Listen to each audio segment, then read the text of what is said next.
Bonjour, dans cette présentation, nous allons faire un résumé des cours, du cours 1 jusqu'au cours 7, afin de souligner les concepts et les relations essentielles que nous allons utiliser dans la suite de notre cours. Ce qu'il faut retenir du cours 1, tout d'abord la définition du gaz parfait, gaz constitué de molécules de volume égal à 0, avec absence totale des interactions entre ces molécules. Ensuite, la loi des gaz parfaits PV égale à nRT. Et finalement, que si la pression n'est pas très élevée, les gaz réels peuvent être considérés comme des gaz parfaits. Et c'est ce que nous allons faire comme approximation pour tous les gaz que nous allons traiter dans la suite de notre cours. Dans le cours 2, nous avons vu le mélange de gaz parfaits. Nous avons défini la pression partielle comme étant la pression d'un constituant I lorsqu'il occupe tout seul le volume V du mélange à la même température T. Ainsi, la loi des gaz parfaits peut être écrite pour le mélange comme elle peut être écrite pour chacun des constituants I. La pression totale est la somme des pressions partielles. La pression partielle est calculée à partir de la relation PI égale à XIP total, avec XI la fraction molaire, c'est le nombre de moles du constituant I divisé par le nombre de moles total. La fraction molaire est comprise entre 0 et 1.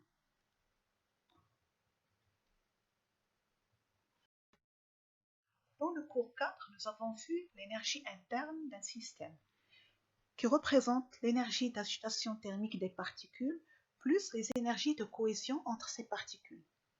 La température est une grandeur qui mesure de façon indirecte le degré d'agitation thermique.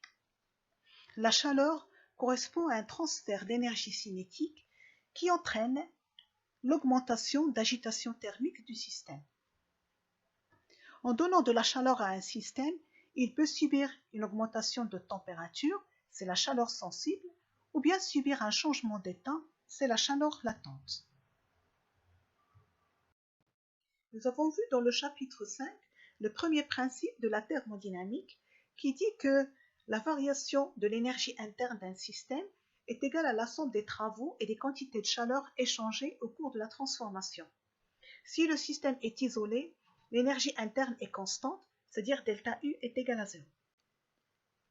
Nous avons défini également la fonction enthalpie qui est une fonction d'état comme l'énergie interne. H est égal à U plus PV. La variation de l'énergie interne est égale à la quantité de chaleur échangée par le système à volume constant. Et la variation de l'enthalpie du système est égale à la quantité de chaleur échangée à pression constante. Ce qu'il faut retenir du cours 7, tout d'abord, c'est la définition de l'enthalpie de réaction, delta RH à la température T. C'est la quantité de chaleur échangée à pression constante par un système réactionnel lorsque l'avancement est égal à 1 mol. Si la réaction se déroule à pression constante, la quantité de chaleur échangée par le système réactionnel est QP et est égale à xi delta H de réaction.